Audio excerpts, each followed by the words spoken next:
Alright, here we are again, making another pointless video for YouTube that will go absolutely nowhere. Oh, what do you mean you get a few views? My point exactly.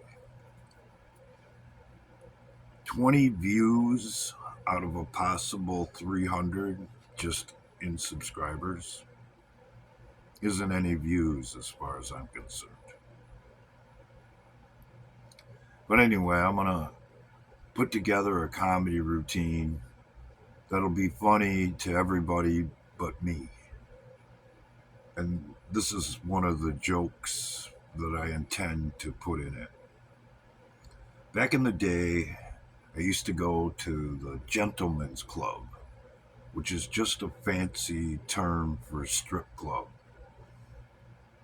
And the strippers used to come to the bar, rub my ass, rub their hands across my broad chest, and compliment me on the way I was put together.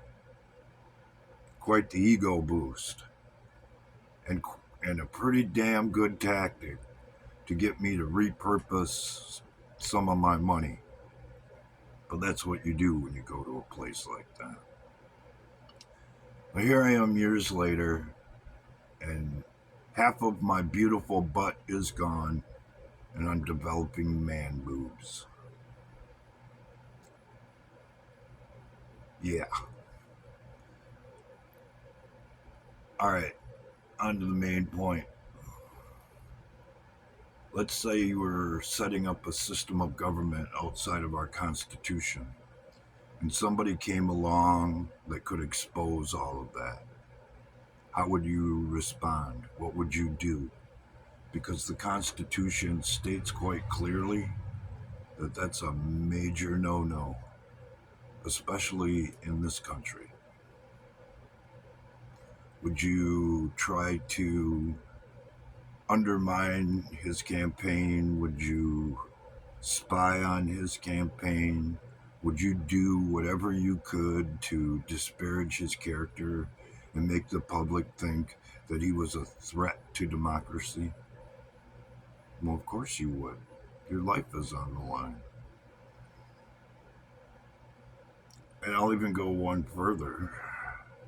If you had enlisted or recruited corporations to participate in your system, would you silence people's voices? Would you make it so that they couldn't comment on other people's channel and stuff like that? Of course you would. Why would a corporation get involved in that? Well, that comes down to bottom line kind of thinking. If Google decides to throw their hat in the ring with the new way of thinking, you could say,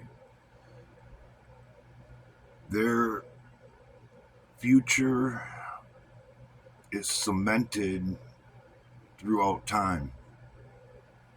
Why? Because they're part of the government. And if that part or philosophy of the government is instituted fully, they're in the driver's seat. They'll always be there. Sounds kind of appealing from the other side. That is, if you're willing to betray your country and its constitution. What kind of people would do such a thing? Because it takes a certain kind of someone to decide that they're going to overthrow their own country. You're seeing it on full display, especially after the opening ceremony in the Olympics over the weekend. Satanic people. And if you're a satanic person or involved in a satanic cult, what would your overall goal be? What's right in the Revelation in the Bible? You build a one world government and you develop a mark that everybody had to take or they wouldn't be able to participate in the economy and all the stuff it says in the Bible. What are you looking at? What do you see? And how freaking obvious is it to you? Because, as some of you are well aware, the very few people that have got exposed to my content, I've been saying that all along. What irritates me and disappoints me and some of the smart people that I know, so they still don't see it to this day. And they are saying the exact same things that they've been saying all along, even though it's fairly obvious to me.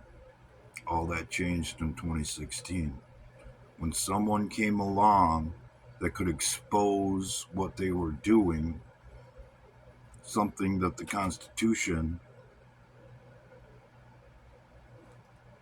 says there's only one remedy for. George Carlin made a career out of making us laugh at things that should have never been funny. Good on him. Bad on us for not seeing it.